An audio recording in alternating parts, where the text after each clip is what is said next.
Hello students, today we will start the 7th chapter of supplementary The Necklace. In this chapter we will read about the story of a lady who is very pretty and beautiful, but she had got married with a middle class person. So she is not happy and she always become very sad. So this is the story written by Guy de Maupassant. He is a great writer of France and considered to best short story writer. Okay, he was born on 5th August 1850 at France, and he wrote more than 300 short stories, 6 novels, travel books, and even poetry. So let's start the story. Matilda is invited to a grand party. जो मतिल्दा है, इसमें जो lady है उसका नाम है, वो उसको एक ग्रैंड पार्टी में इनवाइट किया जाता है. She has a beautiful dress but no jewellery. उसके पास बहुत सुंदर ड्रेस तो होती है, बस ज्वेलरी नहीं होती. She borrows a necklace from her friend and losses it. वो अपनी फ्रेंड से नेकलेस बोरो कर लेती है, उधार लेती है, लेकिन उसको खो देती है, वो खो जाता है. वॉट हैपन्स देन, और उसके बाद क्या होता है देखते हैं. She was one of those pretty young ladies born as if through an error of destiny into a family of clerks. She was यानी she, बट मतिल्दा के लिए बोला गया है. मतिल्दा जो थी बहुत ही प्रिटी थी, सुंदर थी, यंग जवान थी, and born if through an error of destiny. Error of destiny का मतलब है कि वो बचपन से ये समझती थी कि उसके भाग्य में कोई ना कोई दोष है, उसका भाग्य खराब है. Into a family of clerks, क्योंकि फैमिली ऑफ क्लर्क्स का मतलब एक मिडिल क्लास फैमिली में उसको जाना पड़ा. She had no dowry, no hopes, no means of becoming known, loved and married by a man either rich or distinguished. उसके पास कोई दहेज नहीं था, कोई किसी तरह की आस नहीं थी, आशा नहीं थी, और कोई ऐसा साधन नहीं था कि कोई रिच और जाना माना व्यक्ति उसको प्रेम करे या उससे शादी करे. And she allowed herself to marry a petty clerk in office of the board of education. तो उसने अपने आप को एक मिडिल क्लास क्लर्क से शादी करने के लिए तैयार कर लिया, जो कि बोर्ड ऑफ एजुकेशन में क्लर्क था. शी वॉज सिंपल, वो सिंपल थी, बट शी वॉज अनहैप्पी, लेकिन बहुत ज़्यादा दुखी थी. She suffered incessantly, feeling herself born for all delicacies and luxuries. अब क्या था, शी सफर्ड इंसेंसिटली. सेंसिटली कहते हैं लगातार, लगातार वो दुखी रहती थी. और कैसा फील करती रहती थी कि जो उसने जन्म जो लिया है वो बहुत ही डेलिकेसी यानी कोमल चीज़ें और धन दौलत को का सुख पाने के लिए उसने जन्म लिया है. She suffered from the poverty of her apartment. अब जिस घर में, अपार्टमेंट कहते हैं यहाँ पर घर में, फ्लैट में जहाँ पर वो रहती थी, वहाँ पर वो गरीबी से पीड़ित थी. She the shabby walls, shabby कहते हैं बैड कंडीशंस थी दीवारों की, शैबी वॉल्स थी. वॉर्न चेयर्स, डैमेज टूटी फूटी चेयर्स थी. And all these things tortured and angered her. और ये सारी चीज़ें उसे टॉर्चर, परेशान करती थी और गुस्सा दिलाती थी. When she seated herself for dinner opposite her husband, who uncovered the tureen with a delighted air, saying, "Oh, the good pot pie." When she seated, seated कहते हैं बैठती थी. जब वो बैठती थी opposite of her husband, dinner table पे अपने हस्बैंड के सामने ओपोजिट, और जब उसका हस्बैंड अनकवर्ड, अनकवर्ड कहते हैं ढक्कन उठाता था, द ट्यूरिन, ट्यूरिन कहते हैं डिश, किसी भी डिश का जब वो ढक्कन उठाता था विद अ डिलाइटेड एयर, और उसमें से बहुत ही अच्छी खुशबू आती थी, तो वो कहते हुए वो बोलता था, oh the good pot pie. Pot pie कहते हैं केक. ओ बहुत अच्छा केक है, I know nothing better than that, और मुझे इससे अच्छा कुछ भी नहीं लगता. She would think of elegant dinners. उस समय वे क्या सोचा करती थी, बहुत अट्रैक्टिव डिनर के बारे में, शाइनिंग सिल्वर, जो चांदी के बर्तनों में होता. She thought of the exquisite food served in marvellous dishes. और वो सोचा करती थी शानदार खाने के लिए, जो कि बहुत ही शाही डिशेज में परोसा जाता. She had neither frocks nor jewels. उसके पास फ्रॉक्स भी नहीं थी, यानी कि यहाँ पर क्लोथ से मतलब है, और ना ही ज्वेलरी थी. Nothing and she loved only those things. और वो चीज़ें नहीं थी जिन चीज़ों को वो चाहती थी. She had a rich friend, a school mate at the convent, who she did not like to visit. She suffered so much when she return. उसकी कोई रिच फ्रेंड थी, जो उसके दोस्त थे, जो धनी दोस्त थे, जो स्कूल में उसके पास साथ थे, कॉन्वेंट में, कॉन्वेंट कहते हैं स्कूल ऑफ नन्स, जहाँ पर नन्स होती हैं, who she did not like to visit, तो वो उनके यहाँ जाना पसंद नहीं करती थी। she suffered so much when she returned, क्यों? क्योंकि अगर वो चली जाती थी तो जब वो वापस लौटती थी तो बहुत ज़्यादा दुखी होती थी। she wept for whole days, wept कहते हैं रोता, वीप का फॉर्म है, सेकंड थर्ड फॉर्म, कि वो हर समय रोती रहती थी पूरा दिन। एंड डिस्पेयर एंड डिसअपॉइंटमेंट, बहुत दुखी होती थी और निराश होती थी। One evening her husband return elated bearing in his hand a large envelope, एक दिन उसके हस्बैंड, इलेटेड कहते हैं हैप्पी, खुशी होते हुए घर लौटे, बियरिंग कहते हैं लिए हुए, अपने हाथ में एक लार्ज एनवलप, एक बड़ा एनवलप अपने हाथ में लिए हुए वो घर आए। हेयर ही सैड, और उन्होंने कहा, here is something for you, तुम्हारे लिए कुछ है।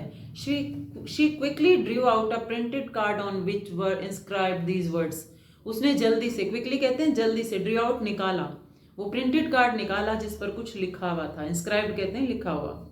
The minister of public instruction, यानी कि वो मिनिस्टर की तरफ से कोई कार्ड था। एंड मैडम जॉर्ज रैम्पोन्यू आज the honour of M and Mme Loisel's company, M से मतलब है सर और एमएमई यानी madam.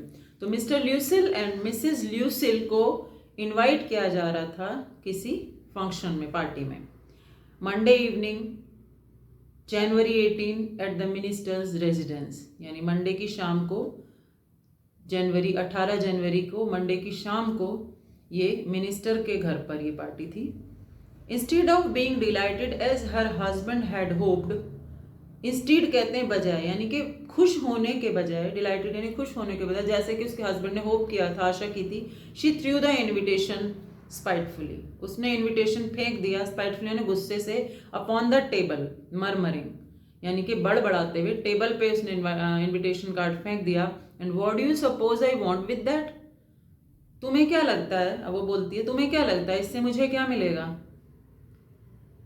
But my dear I thought I would make you happy, उसके हस्बैंड ने कहा लेकिन मुझे लगा था, माई डियर मुझे लगा था कि तुम बहुत खुश होगी। यू नेवर गो आउट, तुम कभी बाहर नहीं जाती। And this is an occasion and a fine one, और ये बहुत अच्छा अवसर है कि जब तुम बाहर जाओगी। Everybody wishes one and it is very select, not many are given to employees, वो कहते हैं बहुत सारे लोग हैं मेरे ऑफिस में लेकिन कुछ ही सिलेक्टेड लोगों को ये कार्ड दिया गया है। You will see the whole official world there, तुम वहाँ देखोगे मेरे ऑफिशियल वर्ल्ड, यानी मेरे ऑफिस के सभी लोगों को तुम वहाँ पर देखोगी। She looked at him with an irritated eye and declared impatiently, तो उसने उसकी तरफ कैसे देखा, बहुत ही परेशानी से, यानी कि बहुत ही इरिटेटेड कहते हैं बहुत ही परेशान नज़रों से और बेचैनी के साथ उसने उसको देखा। What do you suppose I have to wear to such a thing as that? और अब वो कहती है कि अब मैं वहाँ क्या पहनूंगी, वो उससे कहती है कि I have to wear such a thing as that, मेरे पास क्या है ऐसा, मैं वहाँ क्या पहनूंगी। He had not thought of that, उसने ऐसा नहीं सोचा था, उसको ये बात नहीं सोची थी उसके हस्बैंड ने। He stammered, स्टैमर्ड कहते हैं हकलाकर, उसने हकलाकर कहा, Why the dress you wear when you go to the theatre? क्यों, तुम्हारे पास तो ड्रेस है जब तुम थिएटर गई थी। It seems very pretty to me, और ये ड्रेस मुझे बहुत अच्छी लगती है। He was silent stupefied in dismay at the sight of his wife weeping, और वो क्या करता है, वो कहता है कि वो ड्रेस तो मुझे बहुत अच्छी लगती है। वो बिल्कुल शांत था, स्टूपिफाइड यानी उसको सदमा सा था, in dismay at the sight of his wife, अपनी वाइफ को देखकर। वीपिंग यानी कि वो रो रही थी तो वो एकदम शॉक्ड हो जाता है। ही स्टैमर्ड, वह हकलाया, व्हाट इज द मैटर, बात क्या है, व्हाट इज द मैटर, क्या बात है। बाय अ वायलेंट एफर्ट, एक वायलेंट एफर्ट कहते हैं एकदम अपनी बात पे जोर देकर। शी हैड कंट्रोल्ड हर वेक्सेशन, उसने अपने गुस्से को कंट्रोल किया। एंड रिस्पॉन्डेड इन अ काम वॉइस, और एकदम शांत आवाज में उसने बोला, वीपिंग रोते हुए, हर मॉइस्ट चीक्स, वाइपिंग, वाइपिंग कहते हैं अपने गीले गालों को पोंछते हुए, नथिंग कुछ नहीं, only I have no dress and consequently I can not go to this affair, यानी कि कुछ बात नहीं है, मेरे पास अच्छी ड्रेस नहीं है इसलिए मैं इस पार्टी में ये नहीं जा सकती। Give your card to some colleague whose wife is better fitted out than I, इस कार्ड को किसी अपने कलीग्स को दे दो जो आपके साथ काम करते हैं और उनकी जिनकी वाइफ इसमें बेटर फिट हो सकती है, उसके लिए हो सकता है ये। He was grieved but answered, वो बहुत दुखी था लेकिन उसने उत्तर दिया। लेट अस सी, मुझे बताओ मतिल्दा, मैं देखता हूँ। How much would a suitable costume cost, something that would serve for the other occasion. वो कहता है कि अब मुझे ये बताओ कि यदि तुम्हें ड्रेस लेनी है तो उसका कितना कॉस्ट होगा, और उस वो ऐसी ड्रेस होनी चाहिए जो तुम अदर ओकेजन में अलग भी पहन सको। समथिंग वेरी सिंपल, और बहुत सिंपल होनी चाहिए।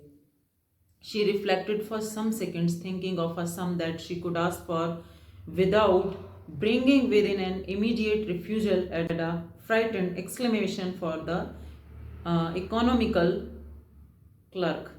अब वो शी रिफ्लेक्टेड सम सेकेंड, कुछ सेकंड के लिए वो सोचती है, और वो क्या कहती है, she could ask for without bringing with an immediate refusal, यानी कि वो ऐसा सोचती है कि इमीडिएट रिफ्यूजल, मैं कुछ बोलूँ और आप मेरा हस्बैंड मना ना कर दे, ये डरते हुए वो क्या करती है कि मेरा जो हस्बैंड है वो इकोनॉमिक क्लर्क, यानी कि उसके पास पैसा इतना नहीं है कि वो वेस्ट कर सके।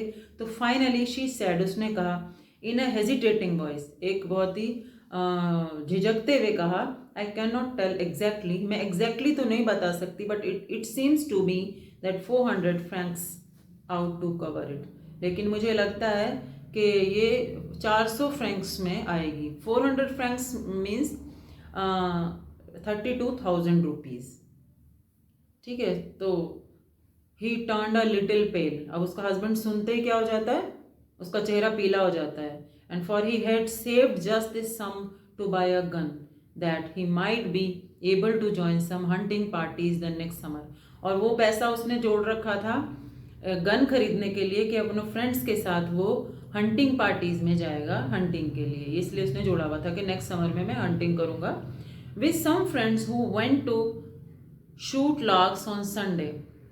और वो उसने क्यों जोड़ा था कि अपने फ्रेंड्स के साथ वो संडे को शूट कहते हैं हंटिंग करने, लार्क्स की बर्ड होती है, एक अदर टाइप की बर्ड है, उस बर्ड का हंट करने जाएगा।